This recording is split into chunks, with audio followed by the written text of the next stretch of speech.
자, 공업 교훈을 좀 보도록 하겠습니다. 공업 교훈을. 자, 다시 한번 뭐 정리를 하겠습니다. 이제 이 보시면 직무 분석 방법이죠. 그 직무 분석 방법인데 이 직무 분석 방법에서 보면은 우리가 직무 분석 방법은 크게 이렇게 보면은 네 가지가 있어요. 네 가지가. 그래서 최초 분석법, 비교 확인법, 대입금법 여기까지 아는데 여기에 잘 모르는 친구가 있더라고. 요즘 뜨고 있는 능력 중심 교육 과정이야. 그래서 크게 이제 순차적으로 이렇게 뭐 역사적으로 보면 이렇게 내려왔다 보시면 돼요, 지금. 그래서 가장 안 좋은 게 데이터 분석, 최초 분석법이야. 그 다음에 비교 확인법, 그 다음에 대입금법. 여러분 실제 교육 과정은 대입금법에서 개발했다 보면 되고, 지금 CBC에 의해서 개발되는 거는 NCS라 그래, 우리나라에서는. 그죠? NCS는 CBC를 기반으로 하고 있는데, 이게 대입금보다 좀 더 업그레이드 된 개념이에요, 이게. 좀 더 직무 중심, 그죠? 현장 중심의 어떤 커리큘럼을 이야기하는 겁니다, 이게. 그죠? 자, 자, 여기서 가장 문제를 쭉 읽어보면 알겠지만 가장 키워드는 여러분이 이걸 캡처하는 게 중요하죠. 많은 자료들이 수집 가능하다라고 하면은 여기서는 이제 키워드가 비교 확인법이야. 이미 선배들이 많은 자료가 있어서 그걸 갖다 비교하면서 여러분이 직무를 분석할 수 있는 이제 그런 방법이라 할 수가 있습니다. 최초 분석법은 이미 많은 자료가 없어가지고 상당히 힘들게 이제 여러분이 최초로 해결해 나가야 되기 때문에 그게 최초 분석법이라 그럽니다. 자, 그래서 이거 답은 비교 합인법이다라고 할 수가 있죠. 요 네 가지는 잘 정리해 놔야 됩니다. 이게 뭐 이번에도 나왔지만 직무 분석법은 네 가지에 대해서 각 특징들 잘 정리해 두어야 된다. 단답식 계속 이렇게 놓을 수가 있습니다. 저는. 자, 그 다음에 이제 요거는 이제 교수 학습 방법을 나왔죠. 교수 학습 방법.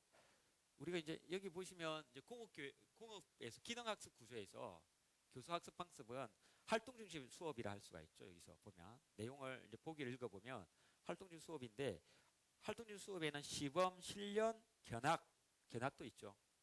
그다음에 시뮬레이션도 있고 역할 연기가 있는데 각각의 특징 잘 알아둬야 될 것 같아요. 그죠? 그래서 여기서는 답이 교사가 직접 자동화 설비 PLC 장비 사용법을 가르치기 위해 교사가 직접 장비를 작동시키는 걸 보여줬다. 이거는 뭔가 하면은 시범이 된다는 이야기입니다. 시범. 자, 이거는 이제 이분 이제 요즘 능력주 교육 과정에서 능력주 교육 과정 CBC는 우리나라 용어는 아니에요. CBC는 미국에서 쓰는 용어죠. 그래서 P가 confidence, 그지? 그다음에 B가 based, C가 curriculum. 그래서 confidence based curriculum이란 말을 하는데 우리나라에서는 지금 그게 이름이 바뀌었어요. 이제 미국에서는 CBC라 그러는데 우리나라에서는 그걸 NCS로 바꿨어요. 우리나라에는 National Competency Standard 이렇게 해서 국가 직무 능력 표준이라 이야기를 합니다. 그래서 가장 중요한 건 키워드는 뭐라고 했습니까? 제가 키워드는 항상 지식, 그 다음에 기술, 그 다음에 소양, 뭐 기능이라고 하기도 합니다. 여러분 실업계 입장에서 기능, 그래서 지식, 뭐 인지적 영역, 인지, 그 다음에 기능, 그 다음에 이게 소양이라 하지만 이거 태도 또는 뭐 크게 보면 가치관까지 포함하고 있는 이제 어떤 준법 정신, 그죠? 안전 수칙 이런 걸 포함하는 소양을 중요시 여기고 있다 이렇게 보시면 돼요. 지금 데이컴은 소양을 중요시 여기지 않고 있어. 뭐 중요시 여기지 않다는 표현보다는 거기도 중요하죠. 데이컴법도. 근데 이제 여기는 아예 소양에 대해서 아주 구체적으로 언급을 하고 있어요. 안전 수칙, 그 다음에 거기에 대한 절차들 그런 것들이 아예 이제 노골적으로 딱 명시를 해서 세 단계에 대해서 나누고 있다는 특징이 있어요. 그렇죠? 데이컴법에 비해서. 데이컴은 소양을 중시했다고 했지만 거기에 대해서 나눈 건 없어요. 다 지식. 여러분 실제 교육 과정이 어디 돼 있습니까? 이론과 실습 중심이죠. 그래서 요거 두 가지야. 실습 중심이 이제 기능이야. 실습이 막 교재에 들어가 있잖아. 전개로 교재를 여러분 보면은 뭐가 있는가 하면 이론만 있는 게 아니야. 이론만 있으면 지식 중심이 되는 거고 그 다음에 이제 아까 지식 중심이 대표적인 게 이제 최초 분석법도 있지만 비교 확인법. 그 다음에 이제 데이컴법 같은 경우는 이제 기능이 다 들어가 있습니다. 책에. 그래서 실습 예제도 있고 그 주위 환경에 대한 어떤 이렇게 적응할 수 있는 예제가 있어. 실습 예제 그런 것들이 좀 있죠. 그게 이제 그런 게 이제 대입급이라면 소양은 뭔가 하면은 이제 거기에 대한 가치관 크게 뭐 가치관까지 볼 수 있는 뭐 인격적인 것까지 볼 수 있는 어떤 협동에 관련된 이야기라든지 뭐 그 다음에 안전에 관련된 뭐 회로를 하는데 안전 수칙까지 다 중요시 여긴다든지 그래서 뭐 거기에 대한 뭐 절차라든지 그래서 상당히 인격적인 요소가 강화가 되었다 이렇게 볼 수가 있어요. 있고 그 다음에 이게 중요한 건 또 뭔가 하면 뭐 대입금도 비슷하지만 이게 특히 강조하는 게 산업 현장에서 산업 현장 직무 특히 산업 현장은 우리 지역 사이의 산업 현장을 좀 우리나라에 더 맞는 산업 현장 사실 여러분이 이제 대입금에서 만든 여러분 7차 교육과정 전기회로는 전기회로를 보는 순간 우리나라의 과연 그 책이 우리나라의 산업 현장 책이냐 아니면 미국에서도 다 하는 일반적인 산업 현장 책이냐 이렇게 보시면 돼요. 그런데 그거는 유럽에 가거나 미국에 가거나 그 나라가 다 배우는 일반적인 과목이에요. 뭐 전기회로 이런 것들은 그 데이컴에서 만들어진 거니까 그런 것들은 그런데 NCS는 다릅니다. NCS는 뭐 어떻게 다른가 하면 전기 쪽에는 예를 들면 그래요. 원자력 발전소란 것이 우리나라에서는 한전이 해외에 이제 수출을 하고 있어요. 그래서 원자력 발전소에서 과연 전기회로가 필요할 것인가 이렇게 이제 퀘스천을 던집니다. 그래서 그런 이론 과목보다는 좀 더 현실적인 과목을 고민해 보자 라는 이야기입니다. 그래서 직무를 향상하기 위해서 원자력 발전소에 관련된 좀 더 구체적인 뭐 심지어는 그 안에 들어가는 어떤 경제, 경영 관련된 매니지먼트에 관련된 견적서까지 다 포함을 하거나 상당히 그래서 좀 더 현장적인 느낌 스펙이 아닌 현장적인 느낌 그러니까 바로 뭡니까 이 커리큘럼 교육을 받으면 우리나라에서 필요한 원자력 발전소의 기능인 또는 기술인에서 재교육 없이 투입이 바로 할 수 있도록 대입금은 그걸 못했다는 거죠. 여러분 대학 교육이 사실 대입금법이거든요. 지금 다 뭐 틀린 건 아니죠. 전자기학, 회로 이론, 전제로 우리가 거기서 또 부가적으로 뭐 합니까? 실험 실습도 다 했죠. 대학교 때 했는데도 실질적으로 뭡니까? 자격증 다 땁니다. 따는데 현장에 지금 전기기사를 땄는데 전기안전공사 관리업체 갔더니 일은 하나도 못한다는 거야. 이게 과연 맞느냐는 것이. 그렇죠? 뭐 설계 도면 하나 못 보고 뭐 거기에 대해서 뭐 창의적으로 의견 제안도 못 하고. 그러니까 이게 잘못됐다. 그러니까 스펙 중심이었다. 이렇게 이제 캐스를 던지고 지금 뭐 중심으로 하겠다. 그런 자격증 다 필요 없어. 다 뭐야? 현실감 있게 바로 자격증 없다 하더라도 이 커리큘럼만 배우면 우리나라 특히 우리 지역 사회에서 필요한 기능인 또는 기술인으로서 바로 투입이 가능한 이제 그런 역할을 하겠다라고 해서 개발된 게 이제 NCS입니다. 그렇죠? NCS입니다. 그래서 능력 중심 여기도 말하지만 능력 중심으로 가겠다. 스펙 중심이 아니고 그런 겁니다. 그래서 이거 한번 뭐 아무튼 참고하셔야 됩니다. 이제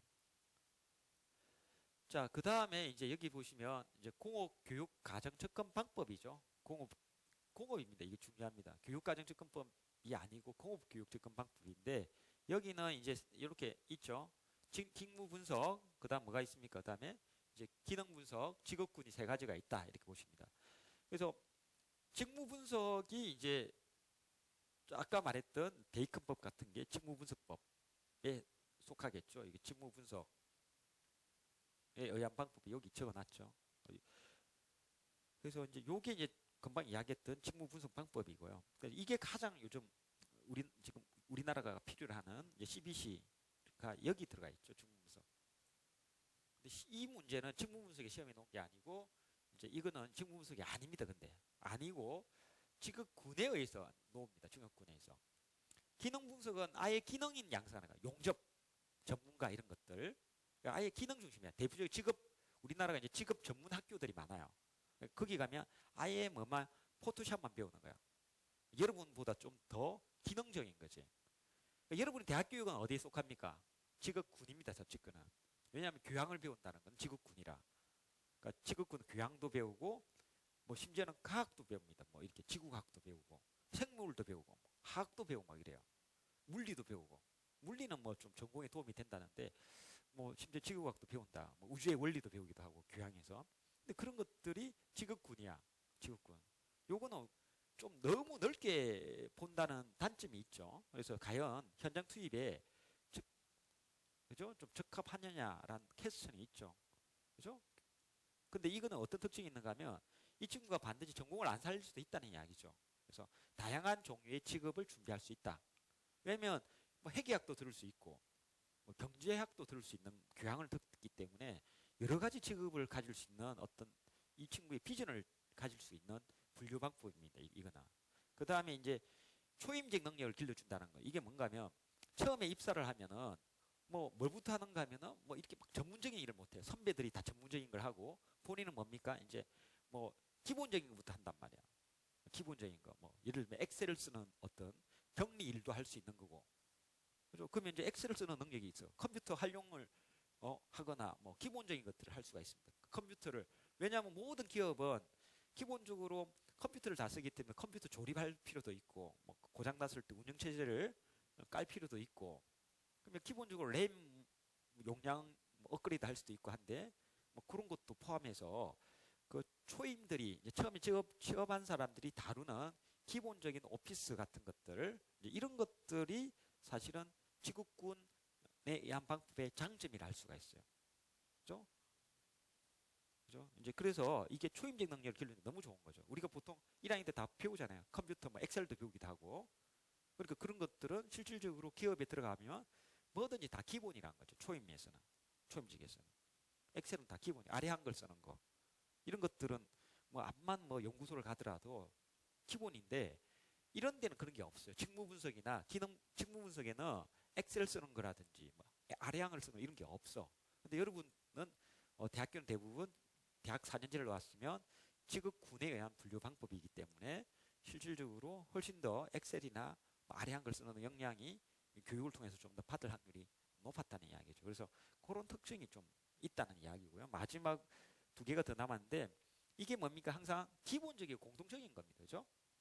뭐 좀 엑셀에 있는 것들이 다 기본적이고 공통적이고 물리학도 뭡니까? 사실은 다 기본적이고 공통적인 거예요. 이게. 기본적인 공통적인 거예요. 그래서 뭐 그런 내용을 중요시 여긴다는 거죠. 이게. 물론 전공도 배우지만 이제 이게 여기에 비해서는 특히 더 그렇다는 이야기죠. 상대적으로. 그 다음에 이제 이거는 뭐 미래 교육을 또 할 수 있어요. 이 친구가 뭐 대학원도 지나갈 수도 있고 또 이제 MBA를 갈 수도 있고 뭐 여러 가지 교육을 계속 하기 위해서는 기초 과목이 중요하다는 거죠. 오히려. 그죠? 그래서 이게 이제 상당히 장점이 많습니다. 오히려. 근데 이제 지금 그 요거보다는 트렌드는 아무튼 지금 직무 분석 트렌드예요. 지금 약간 트렌드를 할 수 있고 실질적으로 여러분 그 실업계가 현장은 뭔가면 기능 분석이 지금 막 강해요.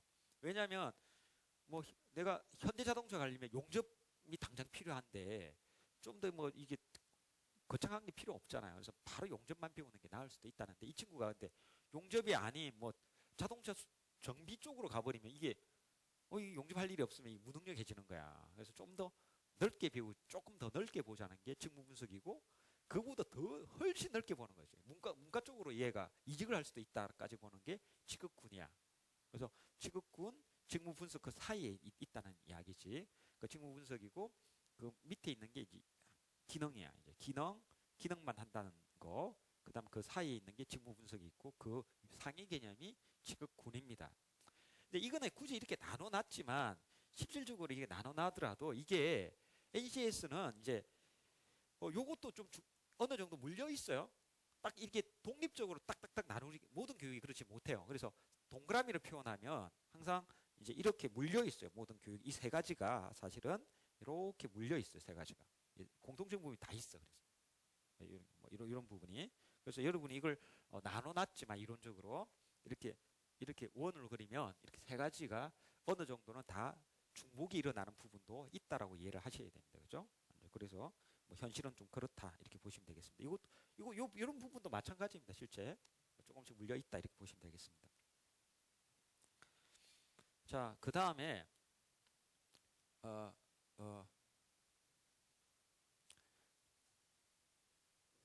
자, 여기는 그 몇 점짜리 문제인가 하면 이게 10점짜리 문제가 논술형 문제로 나왔어요. 논술형 문제로 나왔고, 자, 여기를 보시면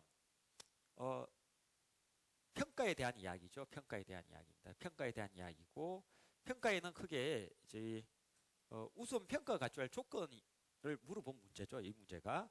그래서 타당도가 있고 신뢰도가 있고 객관도가 있다 이렇게 보시면 되겠어요. 자, 그러면 여기서 타당도가 뭐냐라고 하면 타당도가 뭔가 목표와 평가 항목, 교육 목표가 있을 거 아니야. 상해 교육 목표가 있을 거고 항상 3단계죠. 크게 보면 목표가 있을 거고 그 목표에 의해서 여러분이 교수를 할 거 아닙니까? 그러면 애들은 학습을 할 거고 교수 학습 방법이 있을 거 아닙니까? 커리큘럼에 의해서 교수 학습을 하고 나서 마지막으로 뭐 합니까? 평가를 하는 거야. 그죠? 그래서 여기서는 이제 평가에 대한 이야기인데 타당도는 뭔가 하면 학습 목표하고 평가 항목이 관련성이 있어야 된다는 이야기야. 그게 뭐라고? 타당도다 이렇게 이야기를 하는 거고, 객관도는 뭔가 하면 평가 점수가 얼마나 객관적으로 채점이 됐는가 하는 문제야. 그래서 그게 객관도고, 마지막으로 신뢰도는 뭔가 하면 평가 도구예요. 그래서 그 도구들이 문제가 없는가 따지는 게 신뢰도입니다. 여기서는 이제 목표가 전류를 측정하는데 저항을 물어보고 있으니까 어디에 속한다? 타당도가 잘못됐다는 이야기입니다. 자, 여기는 뭐가 잘못됐습니까? 이게 교사가 평가한 교사들이 너무 점수차가 많이 나. 그죠? 너무 점수차가 많이 난다. 이거는 이제 뭐가 잘못됐다? 객관도가 잘못됐다 할 수가 있습니다. 채점이 객관적으로 되지 않았다고 할 수가 있어요. 자, 그런 이제 특징이 있다. 자, 그래서 이런 요소에 의해서 이제 평가 도구 요건, 그래서 이 답이 될 거고 개념 설명하고 이 개념이 있죠. 그 다음에 이 사항에 대해서 이유에 대해서 한번 설명해봐라 해서 제가 답안을 작성해봤어요. 평가 문항이 교육 목표에 일치하지 못하고 있다. 뭐 평가 간의 점수 차가 너무 크다. 이는 교육 목표를 정확히 파악하지 못하였다고 할 수가 있죠. 교육 목표 일치를 못하니까 교육을 이 사람이 왜 이렇게 못했겠어요? 교육 목표를 정확히 파악하지 못했겠죠. 그죠? 그래서 이 이유고, 그 다음에 요거는 왜 차이가 있어요? A 교사, B 교사가 평가 기준이 미리 마련하지 못했지. 평가 기준이 없으니까 너무 주관적으로 채점하니까 A, B가 15점, 뭐 30점 왔다 갔다 하잖아요, 지금. 그래서 평가 기준이 명확하지 못했고 객관적으로 구체적으로 실질적인 자료 수집이 부족했다고 이야기할 수 있겠죠. 이유가. 그래서 이게 여러분이 충족되지 못한 이유의 답이야. 근데 아주 쉬워. 여러분이 3번을 상당히 어려워하거든요. 사실 어려워하는데 여러분이 생각을 해보면 당연한 거야. 목표 잃지 못했으니까 목표에 대해서 인지를 잘 못했다고 이렇게 답변하면 이유가 되는 거고, 점수가 평점 많이 났다는 거는 객관적인 평가 기준이 없었기 때문에 주관적으로 평가했다는 거 아닙니까? 그게 이유야. 그래서 이유가 너무 이게 뭐 정해진 털이 없어요. 그래서 이렇게 좀 생각을 하고 답변 이런 것들은 이제 답이 다 누구나 똑같아요. 근데 이거는 이제 이게 논술이기 때문에 약간의 차이는 있을 수 있어. 그죠? 그래서 여기에 대해서 이거는 외우는 게 아니고 여러분 생각을 좀 적으려고 노력하시는 게 중요해요. 요걸 잘 이해하고, 그래서 그렇게 답안을 작성하면 이 문제는 누구나 다 10점 만점에 7, 8점 이상은 다 받는 문제입니다. 자, 그래서 뭐 그 정도 또 한번 하고 넘어가겠습니다. 자, 이거는 뭐 항상 많이 노는 이야기죠. 도제제도죠. 도제제도. 그래서 도제제도가 하나 더 출제가 됐던 사례고요.